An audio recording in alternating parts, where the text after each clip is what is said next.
Well, hey everybody, Tom Miller here, and I have our November expert, and let me tell you, you are going to be wowed by our November expert. And this is November, the month of gratitude. It's the month of the best holiday of the year, which is Thanksgiving, in my opinion. And what a topic, right?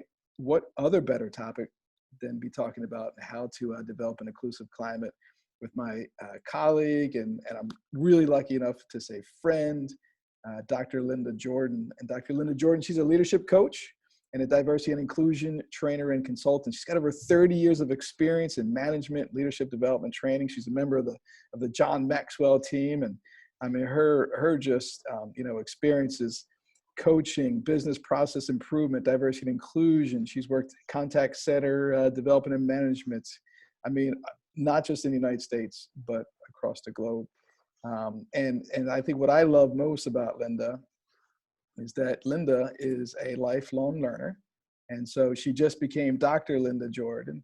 But not only that, she started her own business, and she's really working outside of her former comfort zone, right? She's taken that step outside. And I just love that about her. She's willing to try and learn everything. And that's why I was like, no other person's better to talk to a group of principals than someone who's a lifelong learner like Linda. So Linda, thanks so much for being our expert in the month of November, talking to our members of our Empowered Executives Inner Circle. So the floor is yours, Dr. Jordon. Well, thank you, Tom. It's my pleasure to be here today to share with all of you the importance of being and having an inclusive climate in the workplace.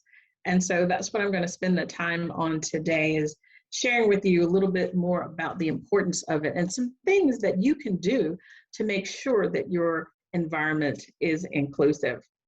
So just to give you a little bit more about me, I am a wife, mother, and a breast cancer survivor. So after being diagnosed in 2014, I decided that I needed to do something different with my life. As I tell people, that was truly a blessing for me because I took a different career path. And so I formulated my business, LRJ Coaching and Business Solutions. I'm also a real estate investor. I focus in the state of North Carolina primarily. I am an elected official, so I serve on my local town board. I'm an author. I'm also a member of the John Maxwell team, being a certified coach, trainer, and speaker. And I facilitate courses with Cornell University, which are women in business, as well as diversity, equity, and inclusion, their certification program. So I stay a little busy, but I enjoy that mostly. So for those of you who are listening and watching, I do something a little bit different in my PowerPoint presentations, but I like to make it very interactive. So if you're listening and watching, you can get out your mobile devices, which could be your cell phone or your iPad, and you go to the website menti.com, menti.com, and use the code 30486153. And that's code 30486153. So I try to make it more interactive and less PowerPointy type so that you can be a lot more engaged. So what I like to do is to find out from those who are listening in the room, like to know, first of all, who's in the room and what's your role at your current organization. So if you're with us today, type in who's in the room, what your role is, and that gives me an idea of what's going on and what maybe some of your expectations are.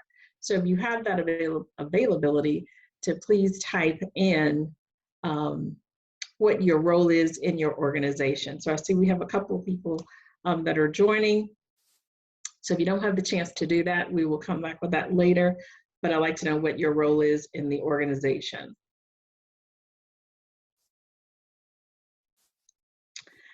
And then most importantly, I'd like to know, what would you like to get out of today's session? Yes, we're going to talk about inclusion, but what does that mean to you? Inclusion means something different to everyone. So if you have the opportunity, please go to your mobile device and put in code 30486153. What would you like to get out of today's session? I know what I'm going to cover, but I want to make sure that I provide you with whatever you're looking for out of today in regard to inclusion. Because diversity is a part of that. Equity is also part of it, but inclusion is the most important component, because if you're not inclusive in what you're doing, but you have a diverse workforce, and you're non-inclusive, then you're still missing the boat. So what we've got is understanding of what inclusion is versus diversity and its importance in creating a positive culture and climate. Excellent. So we'll talk about all of that today.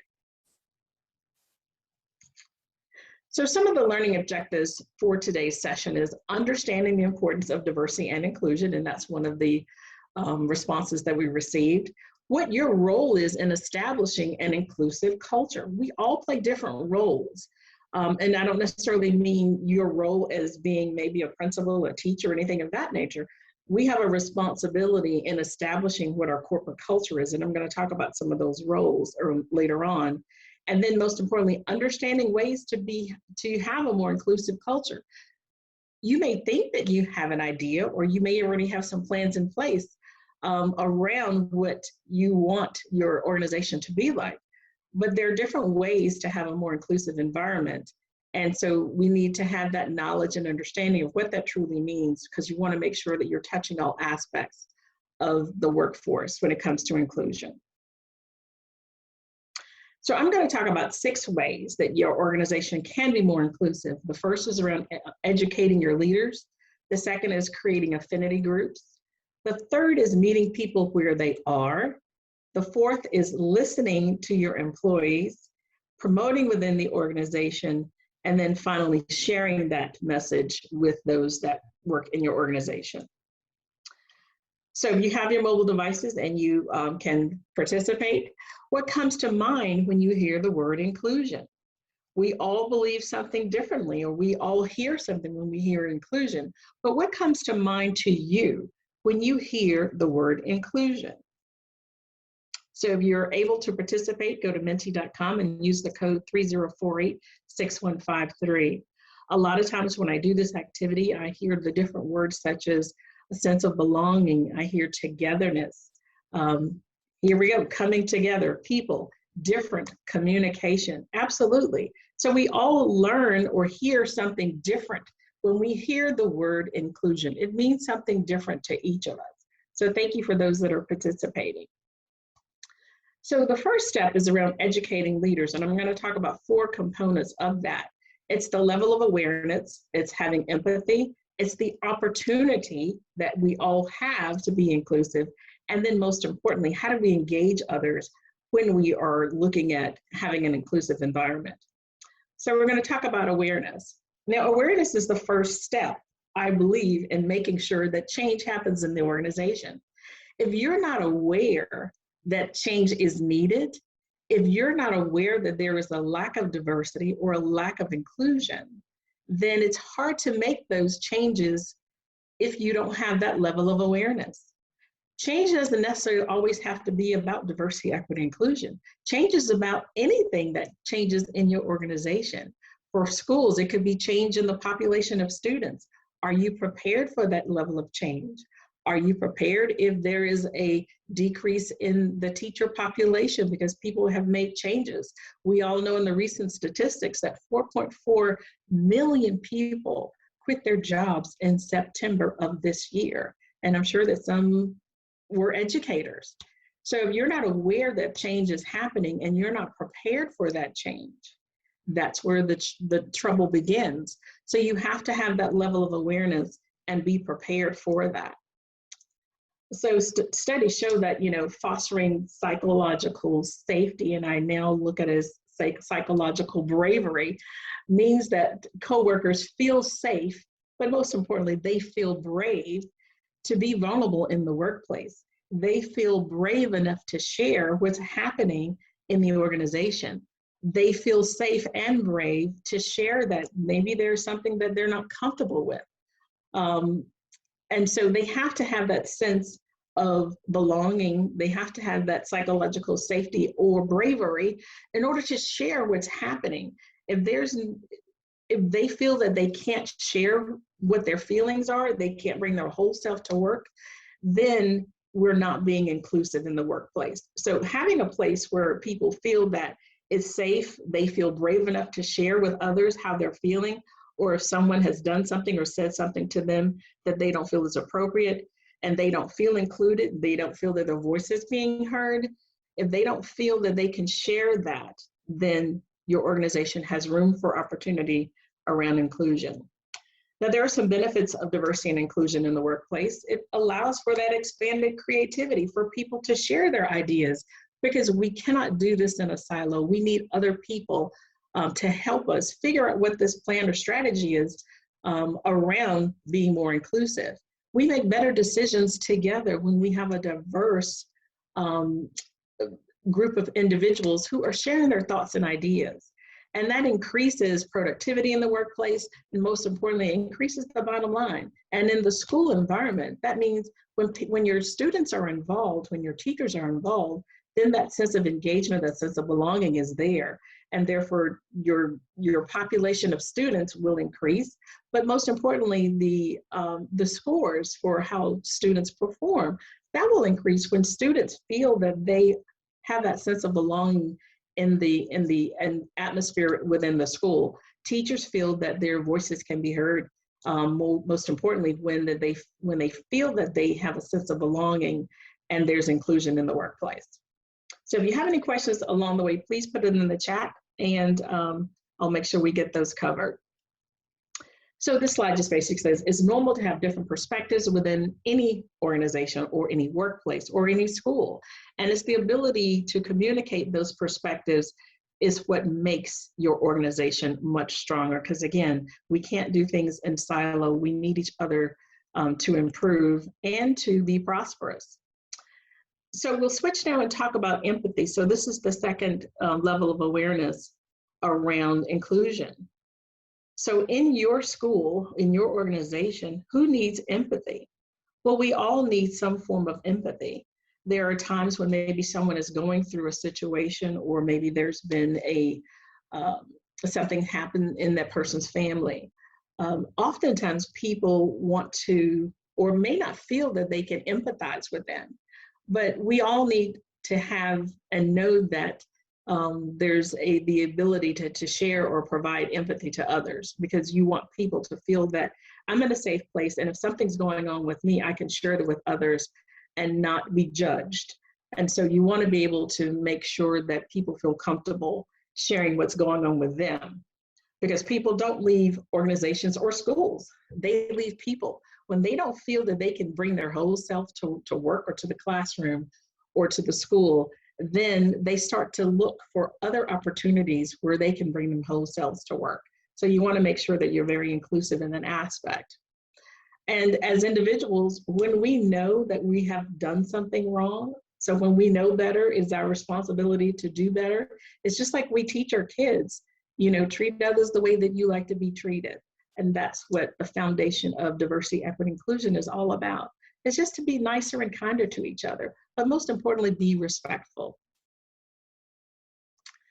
And there's never a wrong time to do the right thing. Sometimes we may find ourselves thinking, well, I'll do that, after class, or I'll do that at the end of the day. No, you need to do it now. If you've said something or done something, or someone is not feeling, they're going through whatever it is, or maybe they feel that they can't share that information, take care of that at that particular moment.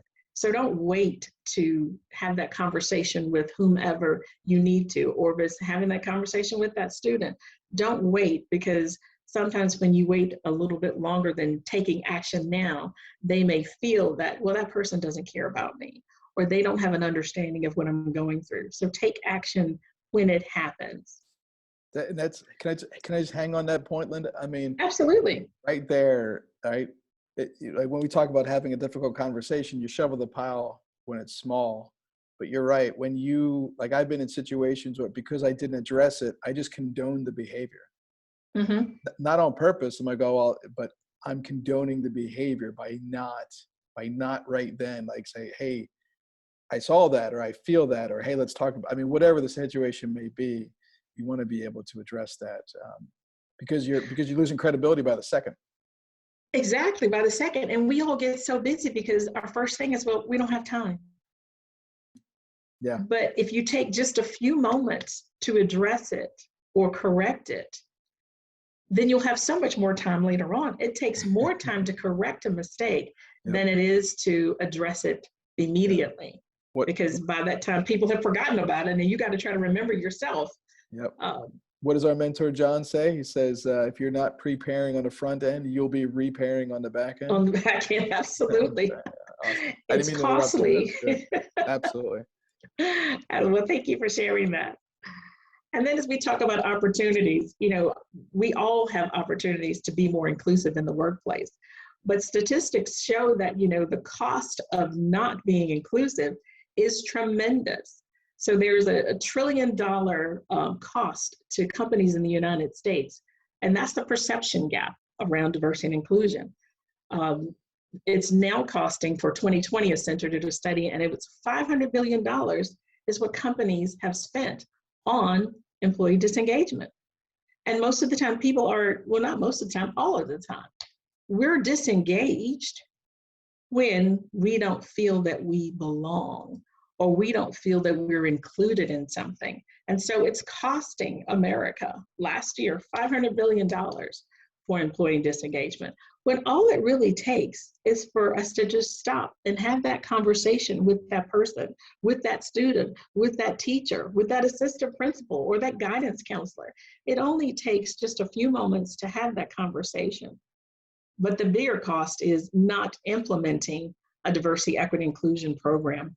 It's not connecting with others. It's not letting people know how you feel. And that's really what all people want in the world. They just want to know that someone cares about them. But we are oftentimes so busy in that rat race trying to get things done. And unfortunately, there are times when we forget about the people, we forget about the students, and they just want to know that someone cares about them. So here, this slide just shows you that perception gap is $1 trillion. It was what it was in 2020. And that's a lot of money. Think about what a school could do with $1 trillion. Think about what a community could do with 500 billion.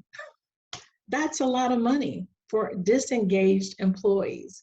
And that means all employees in the US, 500 billion. So that's a lot of books. It's more than monopoly money, right? I mean, that's what spills more out than when you're monopoly knocking money. over. Yeah, but so here's in the school that I'm currently at, Linda, like, I talked about, we've got a crisis that we're working through, and we've got challenges, and we got, people quitting, and we just started to add up the bills. And I'm like, what do you think? Yeah. It's going to be a $500,000 loss, I think, to this organization in a very short time, based upon a decision or two that just should have been addressed with just some early communication. And absolutely. it's significant. It's loss of credibility. It's loss of funding. I mean, there's so many pieces. It's a ripple effect. It really is. Yep. Yep. And then you have to, when you hire new people, you have to retrain them. So there's more cost. Yeah. So it's a ripple effect. And I sometimes people don't think about all those different dynamics for just one teacher leaving. Or your student population declines and you lose funding. I mean, the impact is enormous.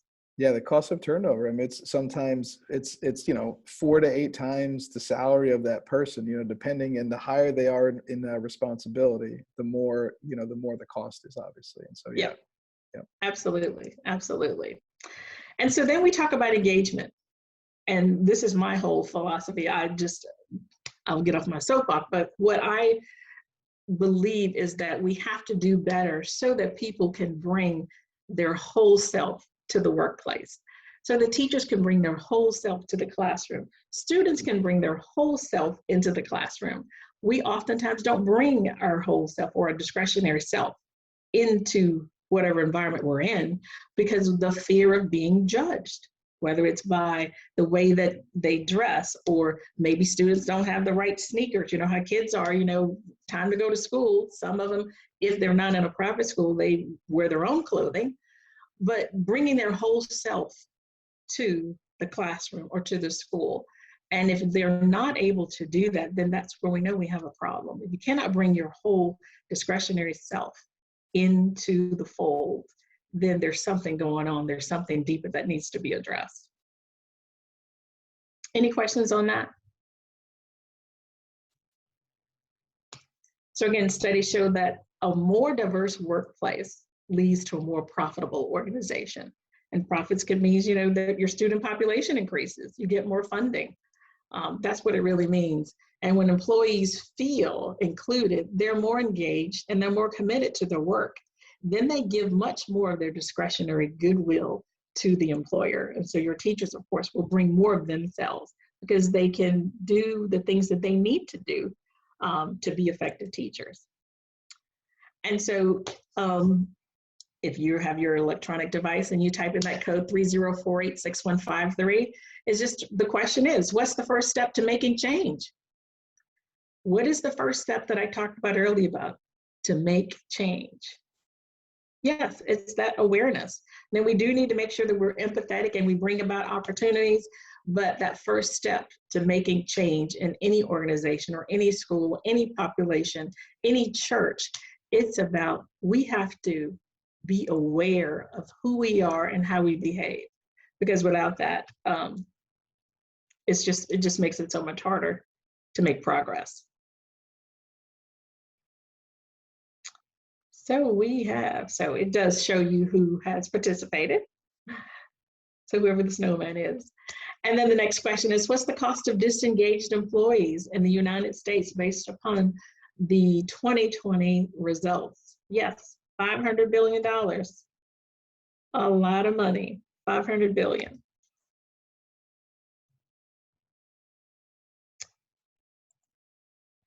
And so if we had a larger group of individuals, I wanted to do a breakout activity, but what we will do is just have our discussion.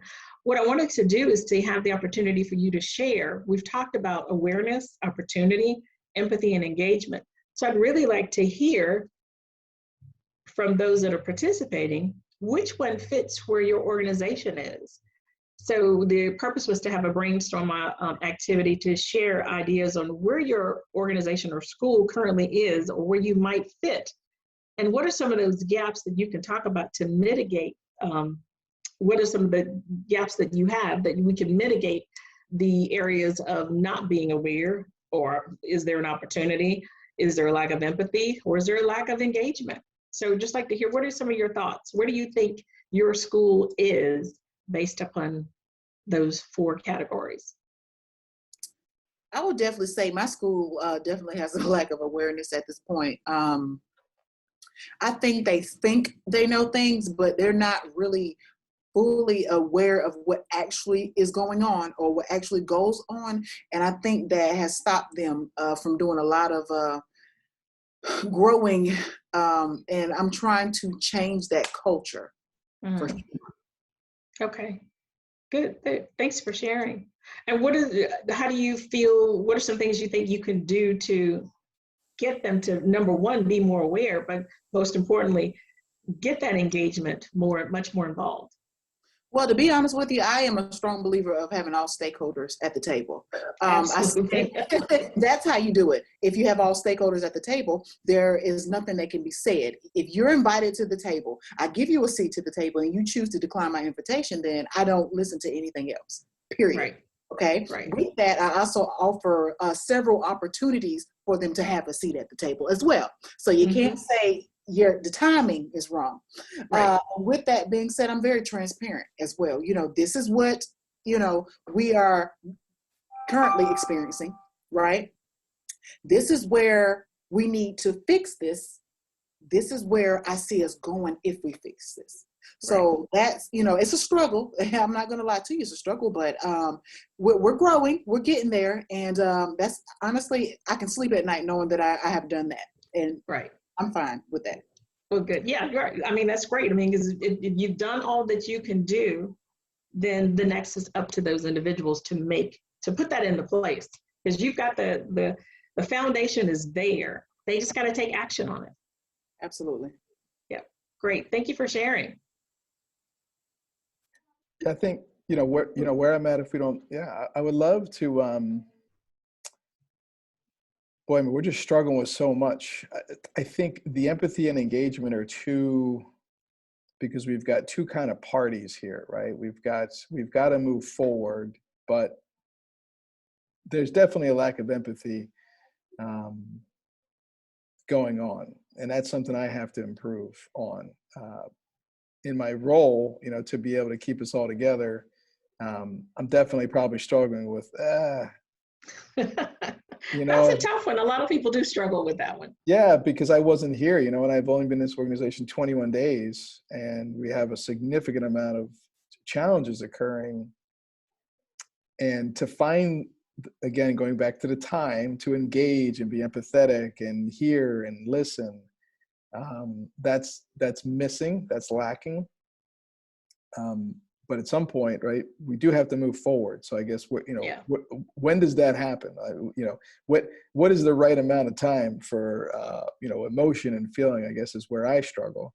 But being in a consultant role, and then moving into an employee leader role, they're so different, right? Because that's what a consultant's job is. So when, I always have this muddy, kind of path. It's a fine line because I'm trying to balance both sides. Right. Yeah. It's tough, but as long as you can identify where you are in that role, and then you go to the next role, then you're good. Just make sure you're very clear when you're changing roles. Dr. Miller, listen, do not feel bad. I am suffering, I'm going to say suffering, with the same thing as you, as far as that empathy. Because, I was raised and with the mentality, like, do your work and go home. Don't put all that extra stuff in there. Be professional. Do your work and go home. Forget about all this fluff mess and all these feelings and all this extra stuff. We're here for the children. If it's not about children, I don't want to hear it. But I'm having, I'm just being honest, honey. So I am at the point now where I am trying to work on that, that empathy piece, because, Mr. Miller, I know you understand. You've been where I am, and you understand what I'm dealing with here. And it's difficult. I mean, I had a close moment earlier this week where I was just like, you know what? Y'all have a good day. So, because I can get a job, okay? It's difficult. It's really difficult. And as a leader, you just have to remember your why. And that's kind of what gets me with that. So, yeah. Yeah, exactly. And you're not alone, okay? Well, we all have different roles when it comes to change. I mean, you have the individuals who are classified as obstructors, where they just don't want change at all. You have individuals who are hesitators. They're the wait and see, sit on the sidelines. Let's see what's going to happen first. Then you have those in the influencers, and those are people who carry that message into your school to, bring those other people on board. Then, of course, you have champions of change. They support the vision. They support the plan, the change that you have in place. But if you're a principal, you're in that role of pioneer. You're going to create and cast that vision of change for your organization, and you want those other people to follow along. But everybody's going to be at a different stage when it comes to change, because change is hard and nobody really likes it. It's really hard. But again, it's having that level of awareness where they are, so that you can bring them aboard with you. Great discussion. Thanks for sharing. So next I want to share with you around another way to be more inclusive is creating affinity groups. So everyone knows what affinity employee resource groups are, right? So these are a group of people who share something in common. When I worked in corporate, we had affinity groups for a variety of different reasons, but we had African American, we had Caucasian females, we had all women in business. We had a Latino Hispanic group. We had a disability group. But it's creating these groups, affinity groups, so that people feel that they have a sense of belonging with individuals that are more like them. They have something in common. But it also helps to increase retention, because people, again, have that sense of belonging. They feel included. It's great for recruitment. And you can assign goals and objectives for these individual groups based upon what your diversity, equity, inclusion business strategy is. And the meetings can be formal or informal, but it's based on, what do you have put in place and how you want these groups to create that sense of belonging and inclusion within the schools. But I have found it to be very effective. People have a voice, they feel safe. They have that sense of bravery. They can go to their group and share what may be going on with them where they may not feel comfortable sharing it in another venue. Do y'all have anything similar to that in your school system? Maybe I think maybe the most common thing I hear in schools about like a social committee, maybe, or just, somewhere like a morale committee, if that would maybe align up to it. In terms of HR, most charter schools don't necessarily have an HR division. They should, because, some have, 50 to 100 employees, and you really need that expertise on your campus. So yeah. Okay, yeah. And again, the importance of having these affinity groups is employee engagement, sense of belonging. Someone cares about me. I don't know if any of you have ever done the strengths finders, but one of the questions in the corporate surveys is, do you have a best friend at work? And a lot of times people don't, but this gives them an opportunity to have someone that cares about them, someone that they can connect with. And then they have that feeling of belonging and inclusion in the workplace. And these are just some groups of individuals or people who share things in common, where you can have an affinity group based upon gender, race, nationality, family status, religion, veterans, disability, public safety, and then common language. So when I was in corporate, I joined the Latino Hispanic group because I wanted to learn more about their culture, because my sister-in-law is from Colombia, and so I was trying to learn to speak Spanish. And so joining that group gave me a breadth of information and a better understanding, because she lived in one state and I lived in another. And so when we saw each other, sometimes I had difficulty understanding some of her behaviors, but by joining that group, it gave me a whole new perspective of that culture. And so she and I could communicate so much better, and I learned to speak Spanish a little bit better than what I did before. But it gives you that opportunity just to appreciate and celebrate the differences of others in the workplace. And then here are some examples: women in business, men in business, Asian American, Hispanic, Latino, African American, and then they've added to the LGBTQ, now it's LGBTQIA for intersex and asexual. So these are just some examples of affinity groups that you could put in your workplace. Hey, Linda, can you back up on that last point? Is that Yes. Is that something, that last bullet there, the LGBTQIA, is that something that you have an expertise to be able, so when you come into an organization and do some training or some support, can you help them build these like affinity groups within their school? Is that something? Oh, absolutely, yes. Yeah, awesome. When I was in corporate, I helped to build two of the groups. So I helped to build the women in business and then the African American group. And so corporate leadership assigned responsibilities. So we had a leader in each group. They had roles, they had meetings, and they planned activities and events to bring everyone together. So it wasn't just about bringing the people in that group, but it was bringing everyone from the organization together to celebrate the differences. And that's how people really got to understand each other a little bit better. They understand the behaviors, they understand some of the dress or the attire. And now we're looking at different hairstyles, because now hairstyle has become a hot topic when it comes to diversity, equity, inclusion in that workspace. So it just provided that venue for people to really have those tough conversations about how people behave differently, act differently, look differently, dress differently, and celebrate differently. Because there's some, when you have individuals who are in the Mideastern, they may need a prayer room. And so we had conversations about that and how to really set aside time and allow them time to do that, because we didn't want to infringe on their religious beliefs. Yeah, so you get into all of that. Yeah, that'd be a really great resource. I know a lot of our schools have asked for that, so that'd be awesome. Okay, good. Any other questions? So the next one is around, I kind of touched on this a little bit, but it's called the PCI-HO model. So it's the pioneers, champions, influencers, hesitators, and obstructors. So I touched briefly, but here just to show you that there are different roles when it comes to change.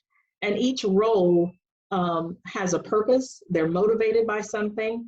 They identify as a particular category. There's self-talk and their different behaviors that they have. And then there's change-driven actions that they take based upon what role they're playing. So as a leader in a school, you're that pioneer, or you should be in that pioneer role, but it depends. You may come into work that day and you are maybe in that hesitator role. You're in that wait and see, you want to watch from a distance to see what's going on. But as the leader of the organization, you are that person. Your purpose is to create and cast a vision for change. When it comes to motivation, you bring out the best in your teachers, you bring out the best in your students. But there may be times when you are like, not rocking the boat today. It just sort of depends upon how you are in that moment. So to give you an example, when I worked in corporate America, when there was change in the organization and what did you call it, right sizing, downsizing, whatever, there was change and people were going to be exited from the company because they were looking at cost. And so I was one of those individuals at the bottom. I was an obstructor, even though I was the leader. But that one particular day, I came in and I'm like, no, this is not happening because this is what's going to happen to my staff. This is how you are making them feel. But I had to, do a better job of myself of understanding why the change was happening so that I could show myself as a leader that I'm a champion of change. But that particular time period, through all the beginning stages of change, I was an obstructor because I was just not happy with change. And I was not going to let that happen until I had a better understanding of what the impact was going to be to my team and the organization overall.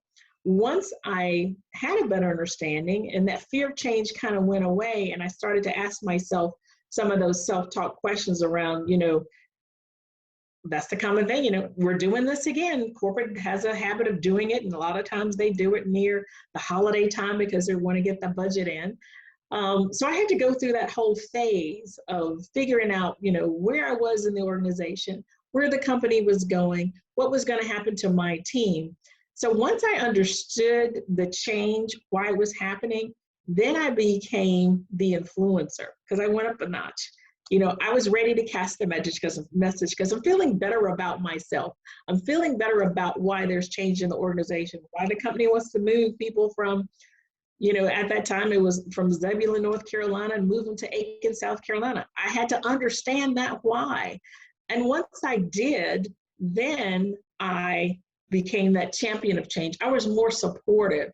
I was more in that behavior of what can I do to help? How can I add value to this organization? How can I add value to this process so that my team and others behind me can come along together and we can see the benefit of why change is happening in the organization.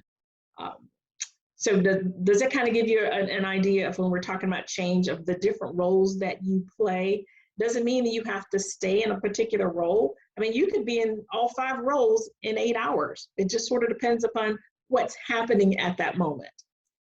Yeah, I really love this model and really helping people understand, because I think a lot of people would just say, well, what can I do, right? I'm just right? Or I'm just, right?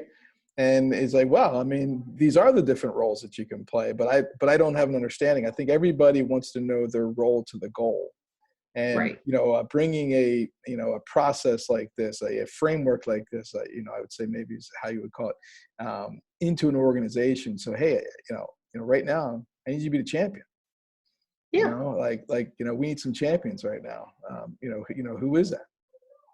Yeah. Right, exactly. I mean, if you've got that many teachers and changing students, you need a lot of champions, but you also need a lot of influencers to help you with that, being enthusiastic about the change.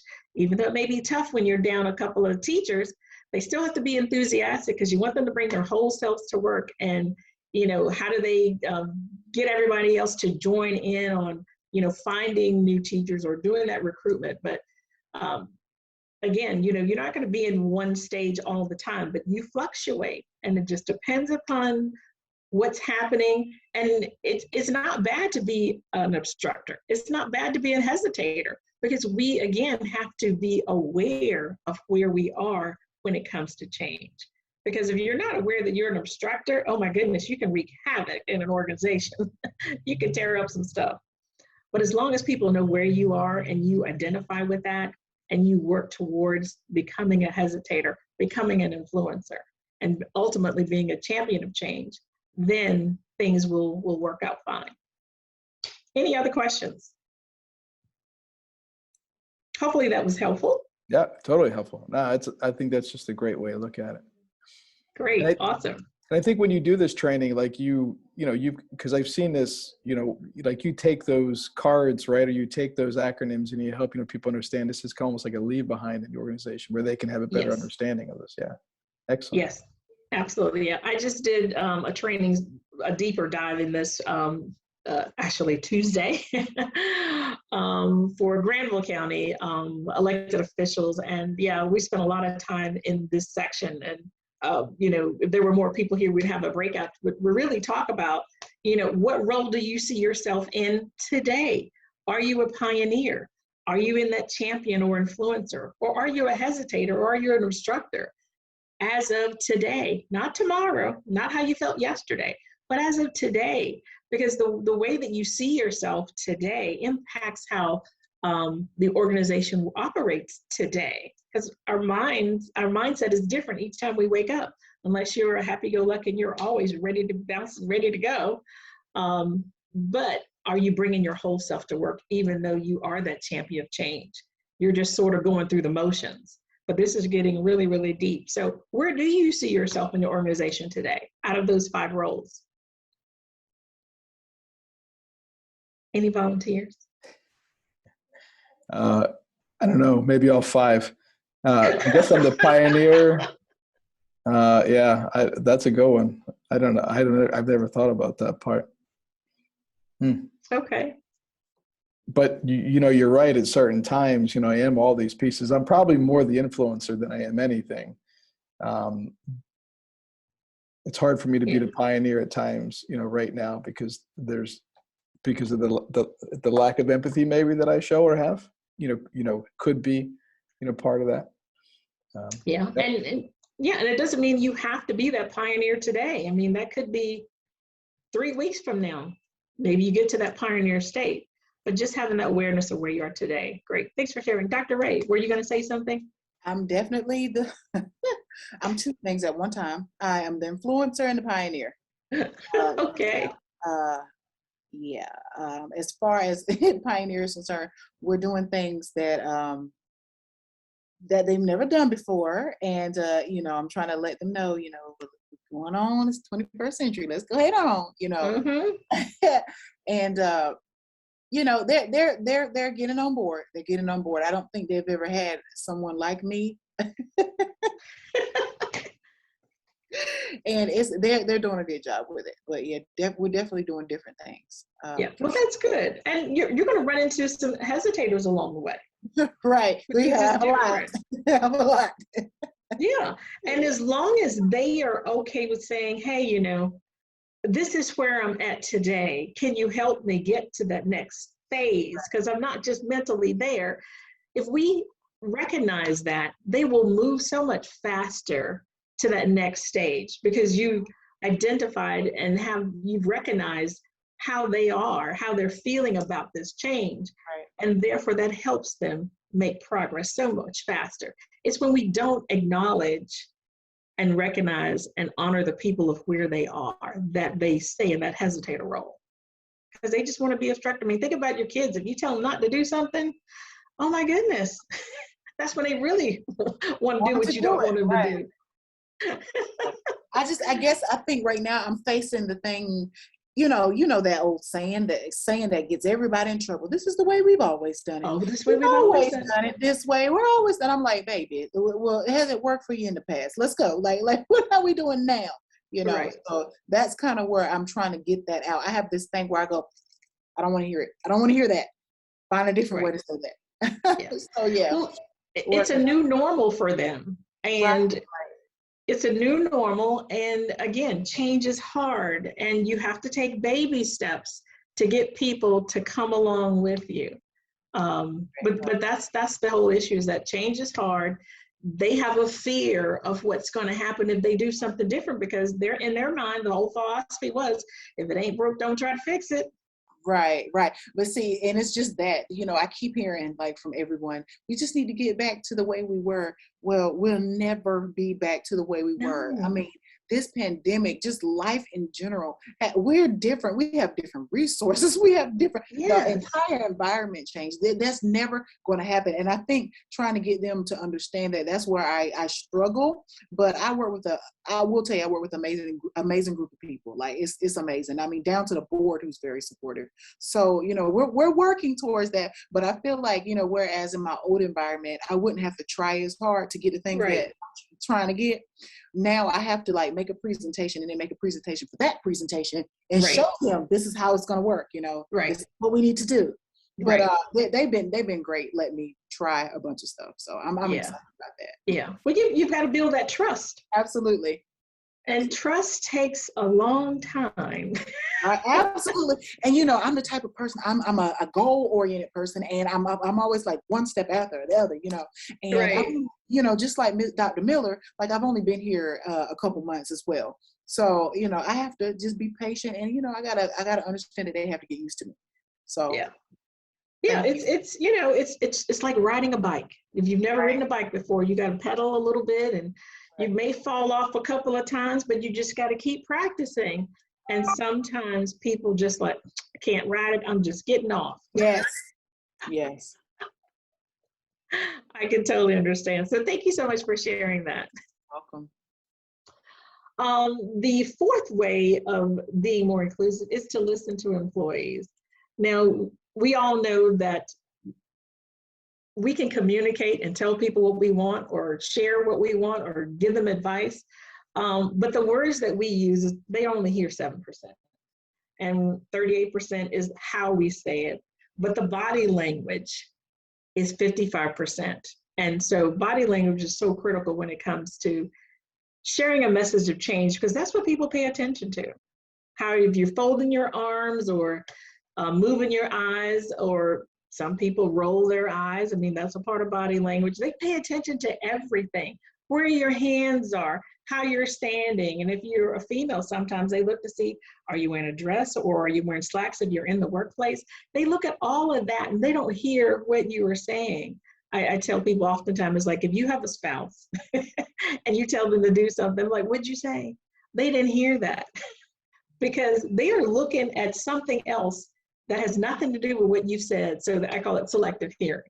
So they pay attention to the eye contact and your body language, and that message will go so much further. Leaning in when you want to connect with that person. And if you're leaning backwards, they're like, you're in my space, they don't really want to hear it. So it's just important to pay attention to how we present ourselves physically to others, and how we get them to really pay attention and listen. And so, of course, there are two types of listening skills. You can be very attentive and you can be reflective. And holding eye contact with individuals goes such a long way. When you're in their space, not really face-to-face because of COVID restrictions, but you're giving them eye contact and you're leaning in and you're nodding and you're mirroring what they have to say. They will just love you to death because they're like, oh my gosh, she's giving me all, or he's giving me all of their attention.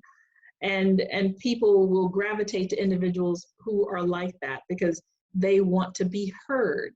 And then you have the reflective listening, where you're repeating or paraphrasing what the speaker or person has said and showing that you truly understand what they're trying to tell you.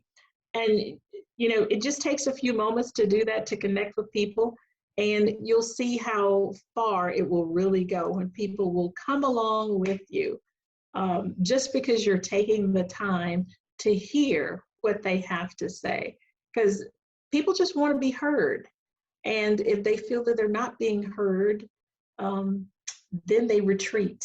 And what I call that is they just sort of go into a zone and they just are not listening. They're just tuned out because they are not being heard.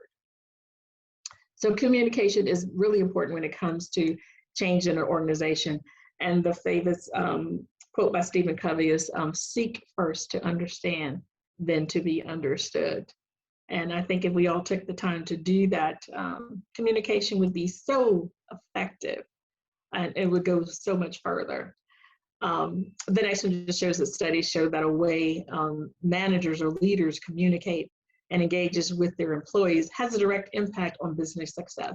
Because if employees or teachers or assistants feel that they're not being heard, then they don't feel that there's a sense of belonging. They're like, well, they never listen to anything that I say. Or if they're in a meeting and you may have people that don't raise their hand or don't voice their concern, because in the back of their minds they're thinking, well, I said something last time and no one paid any attention to what I had to say, or I felt dismissed. And so if that's happening, they will be less likely to want to share information. Those are going to be your disruptors when it comes to change, because they're like, well, nobody listens to me anyway, so why should I say anything? So why should I change? They're going to do what they want anyway. And that's kind of how sometimes people will feel. And then, of course, Tony Robbins, his favorite quote is, to effectively communicate, we must realize that we are all different in the way we perceive the world, and use this understanding as a guide to our communication with others, because we all see the world differently. It's just like earlier I asked, when you hear the word inclusion, what comes to mind? We all have a different perspective when we hear different words. And that's okay. It's just that that's how we all perceive it. And we just need to be aware of it and acknowledge it and accept it. So this is a leaderboard. If we were still playing the games on that, we'll move right along. The next one is promoting within the organization. So within the school system, I'm assuming that you all do promote within the organization. And when you do that, it most importantly increases employee retention, of course, low turnover rate, maintains continuity, because you don't have to retrain another teacher or get them up to speed with how that particular classroom is run or how the school is run overall. Retaining talent and retaining that knowledge, because there's a cost when you have to bring in new teachers and retrain them to how your organization operates. So that's one of the benefits in doing that. And then lastly, promoting what your inclusion standards, your inclusion goals, and then sharing that. Because just creating standards or creating this is how your mission and vision is around diversity, equity, inclusion, creating it and then not incorporating it or sharing it with the faculty does not go a long way if you keep it to yourself. So you have to and need to communicate what those inclusion standards are. Ensure that everyone understands what that means. Again, people may not understand what you have written, but if you could talk about it, they will have more clarity around what that really meant. And then recognizing that communication is not a one-way street. It's bringing everyone to the table, as Dr. Ray said earlier. Everyone has a seat at the table. Give everyone the opportunity to share and hear how they feel you can be more inclusive. Holding yourself and your team members accountable. Once you create these standards and goals and you share it, you need to be accountable, because if you can't measure it, then you can't manage it. So you need to hold yourself and everyone else accountable. And your primary role is to make inclusion a part of the everyday culture. This is not a checkbox mentality. You just don't do it today and then we'll worry about it next November. That's not the way it is. This needs to be something that's embedded into the organization. It's just like getting up in the morning, you get up, wash your face, brush your teeth. Inclusion should be just like that when you're in the workplace. So it's not something you have to think about. You automatically will do the right thing. So when you know better, you do better. And then just pay attention to how others understand your message. Body language is one thing that I talk about, people look at. How you deliver that message will go a really long way. And then watch how your standards are followed. So once your standards have been communicated, you notice people are paying attention and they're implementing some of these changes, then that's when you know that change is happening. Action indicates when change is happening. And then establish some best practices. Make sure people are attending leadership training around diversity, equity, inclusion, and belonging. Have an inclusion charter. Some organizations create that because unfortunately, it's just like the laws around diversity, equity, inclusion. When we don't do right, the government creates laws. So we kind of have to do the same thing when it comes to inclusion in the workplace. If you create a charter, then everyone will be on board because they're like, we need to make sure we do that. So sometimes you may find yourself having to do that because we as individuals, we're human. We sometimes need a little more instruction because sometimes we don't always want to do the right thing. So establishing an inclusion charter may be useful for your organization. And then creating metrics around the diversity inclusion programs that you have in place, making sure people are excited about it, they attended, they're engaged in it. So have some metrics around that. And don't just do it once a year. Celebrate the differences, maybe every quarter, but whatever it is, be consistent in what your practices are. Because if you just do one thing this year, and then next year you forget about it, and then the following year you're going to try to do 3 things before you catch up, no one's going to want to be engaged because they're like, well, they're just doing it because they didn't do it last year. And that's not what you want to have happen. We talked about establishing affinity groups or employee resource groups so people have a sense of belonging, and then establish a system to measure the effectiveness of the changes that you've made. And that's really basically around doing employee engagement surveys.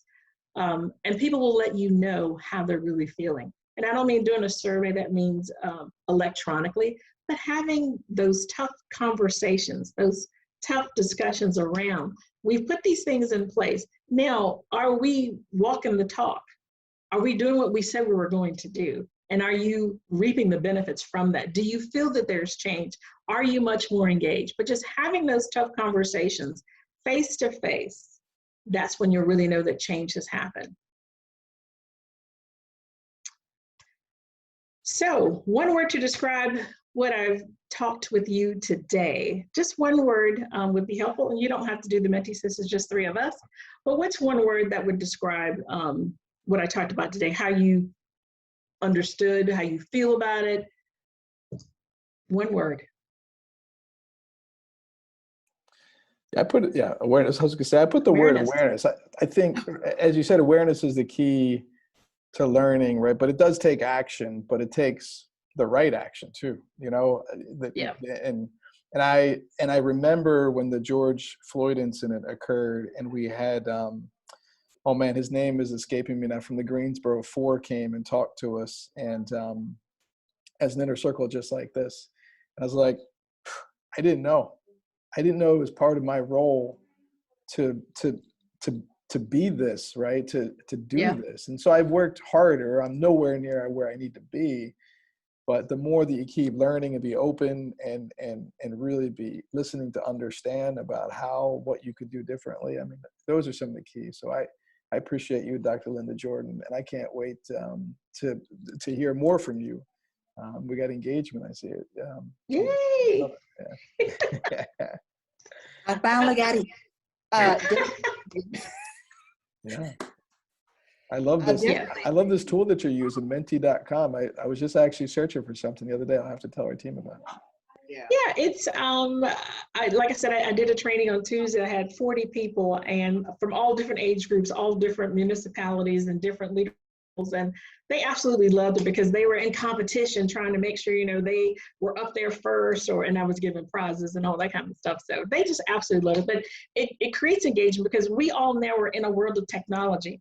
And we often sometimes, and as being in the school system, you may need to check your phone, or you may need to check an email for whatever reason, or, if you've got kids, you might have to. So if you're going to be doing that anyway, let's make it interactive, bring it into the fold, check your email, and then respond. So I got you both ways. And I'm glad that you put that piece, but I put engagement because just remembering to make everyone feel engaged. So have a little something for everyone.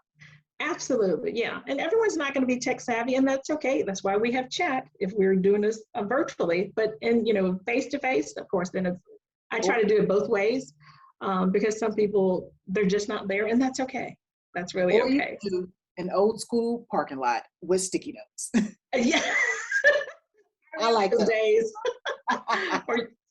or microfilm because Yeah.